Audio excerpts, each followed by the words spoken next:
নমস্কার। আজকে আমি আপনাদের একটা দারুণ সাবজেক্টের উপর কথা বলবো, যেটা আপনারা কখনোই হয়তো শোনেননি। আপনি কি আপনার হার্ট ফেলিওর হবে কিনা, হঠাৎ করে আপনি হার্ট ফেলিওরের মধ্যে পড়বেন কিনা, এটা নিয়ে খুব চিন্তিত? তাহলে কিন্তু শেষ পর্যন্ত আমার এই পোস্টটা আপনারা অবশ্যই শুনুন এবং যদি ভালো লাগে তাহলে আপনার পরিচিতদের নিশ্চয়ই এটা জানান। আপনারা জানেন যে সারা পৃথিবীতে, বিশেষ করে সারা ভারতবর্ষে হার্ট ফেলিওরের সংখ্যা অনেক বেশি। আর এই হার্ট ফেলিওরটা এমন সময় হয় যখন মানুষ জানতেই পারে না যে তার হার্ট ফেলিওর হয়ে যাবে। তো আমরা ডাক্তারদের দেখাই, ডাক্তার ওষুধ দেয়, কিন্তু দীর্ঘদিন দেখাবার পরও আমি দেখিনি কোনো ডাক্তারকে এমন একটা টেস্ট করতে, যে টেস্টটা প্রমাণ করে দেবে যে আপনার হার্ট ফেলিওরের সম্ভাবনা কতটা। আমরা লিপিড প্রোফাইল করি, আমরা ইসিজি করি, ইকোকার্ডিওগ্রাফি করি, টিএমটি করি, অনেক ধরনের পরীক্ষাই করি, কিন্তু মনের মধ্যে একটা ভীতি সবসময় আমাদের মধ্যে কাজ করে। আমাদের ডাক্তাররা কিন্তু আমি দেখেছি কোনো দিনে আমাদেরকে সেই সিওরিটির জায়গাটা দেয় না। তো আজকে আমি সেই কথাটাই আপনাদের বলবো। যদি আপনার মধ্যে এই ভীতি থাকে, তাহলে আপনি একটা সিম্পলি ব্লাড টেস্ট করতে পারেন। যে ব্লাড টেস্টটা আপনাকে বলে দেবে যে আপনার ব্লাড মানে আপনার হার্ট ফেলিওরের সম্ভাবনাটা কতটা। এটা কিন্তু খুব গুরুত্বপূর্ণ একটা ইনফরমেশন। যে ইনফরমেশনটা আমার মনে হয় না যে সব ডাক্তাররা দেয়। তো আমি দিচ্ছি, যদিও আমি ডাক্তার নই, কিন্তু অ্যাজ এ পেশেন্ট আমি দিচ্ছি। তো সেই যে ব্লাড টেস্টটা, তার নাম হচ্ছে অ্যান্টি প্রো বিএনপি।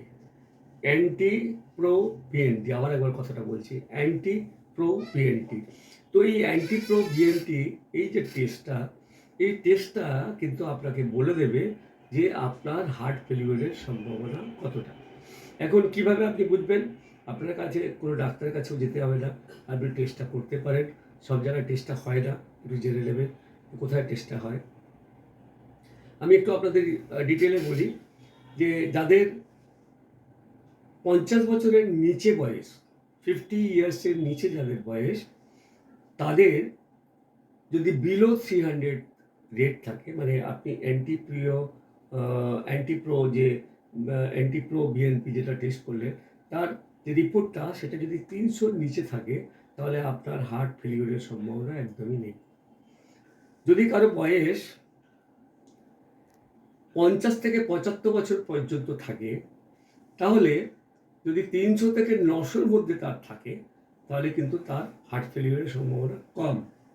আমি আবার একবার বলছি, যদি 300-র নিচে থাকে, 50 বছরের নিচে হোক বা 50 থেকে 75 বছরের নিচে হোক, তাহলে হার্ট ফেলিওরের সম্ভাবনা খুবই কম।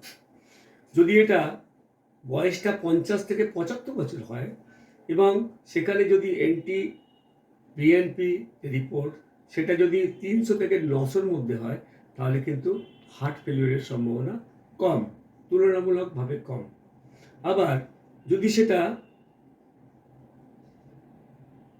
900-র উপরে থাকে, মানে অ্যাবাভ 900 যদি থাকে, তাহলে কিন্তু হার্ট ফেলিওরের সম্ভাবনা প্রচণ্ড বেশি।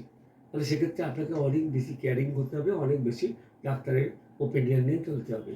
আর যদি বয়সটা 75 বছরের বেশি হয়, তাহলে সেখানে 1800-র উপরে যদি এই রিপোর্টটা আসে, তাহলে কিন্তু আপনার হার্ট ফেলিওরের সম্ভাবনা বেশি। আর 75 বছরের উপরে যাদের বয়স, তাদের যদি 300 থেকে 1800-র মধ্যে থাকে, তাহলে হার্ট ফেলিওরের সম্ভাবনা মাঝামাঝি। আর যদি 300-র নিচে থাকে, তাহলে হার্ট ফেলিওরের সম্ভাবনা খুবই কম। এটা একটা খুব মূল্যবান রিপোর্ট। আপনারা যারা খুব চিন্তিত যে আরে আমি মরে যাব না তো, আমার হার্ট ফেলিওর হয়ে যাব না তো, হয়ে যাবে না তো, আপনারা যদি মনে করেন, আপনারা এই ব্লাড টেস্টটা কিন্তু করিয়ে নিতে পারেন। তাতে কিন্তু আপনি অনেস্ট, মানে আপনি হার্টের পেশেন্ট, আপনি হার্টের অনেক ওষুধ খান, তাও আপনার মধ্যে দুশ্চিন্তা থাকে, তো আপনি এই দুশ্চিন্তা থেকে একদম মুক্ত হয়ে যাবেন যদি আপনি এই টেস্টটা করেন। এবং এই টেস্টটা করার পর আমি যেগুলো কথাগুলো বললাম, সেই কথাগুলো আপনি রেফারেন্সিয়াল দেখবেন।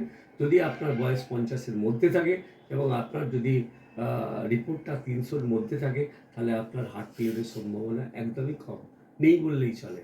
আর যদি আপনার বয়স 50 থেকে 75 বছর হয় এবং সেক্ষেত্রে যদি আপনার রিপোর্ট 300 থেকে 900-র মধ্যে হয়, তাহলে আপনার হার্ট ফেলিওরের সম্ভাবনাও কিন্তু কম। সুতরাং আপনি নিশ্চিন্তে থাকুন, এই ব্লাড টেস্টটা করে নিতে পারেন। আমি একজন পেশেন্ট হিসাবে বলছি, আমি কোনো ডাক্তার নই। তো অনেক ডাক্তাররা এই রিপোর্টটা দেয় না। আপনাদের জ্ঞাতার্থে আমি এটা ইনফরমেশনটা দিলাম। আপনারা যদি মনে করেন আপনারা করতে পারেন। তবুও ডাক্তারদের সঙ্গে একবার জিজ্ঞাসা করে নিতে পারেন যে, "ডাক্তারবাবু, আমি কি এই টেস্টটা একবার করিয়ে নিতে পারি?"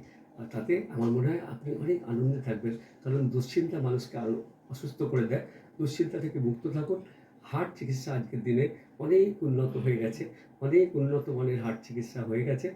তো হার্টকে নিয়ে খুব একটা চিন্তিত থাকবেন না। তার আগে নিশ্চিন্ত মনে আপনি থাকতে পারবেন। সুতরাং এই রিপোর্টটা অবশ্যই করে নেবেন। থ্যাংক ইউ ভেরি মাচ আমাকে দেখার জন্যে, আমাকে শোনার জন্যে। আমি আপনাদের কাছে কৃতজ্ঞ। আর যদি আপনাদের ভালো লাগে তাহলে আপনার বন্ধু-বান্ধব, আপনার পরিচিতদের মধ্যে এই পোস্টটা অবশ্যই একটু শেয়ার করে দেবেন। আর আপনাদের কেমন লাগলো সেটাও একটু জানাবেন। Thank you very much.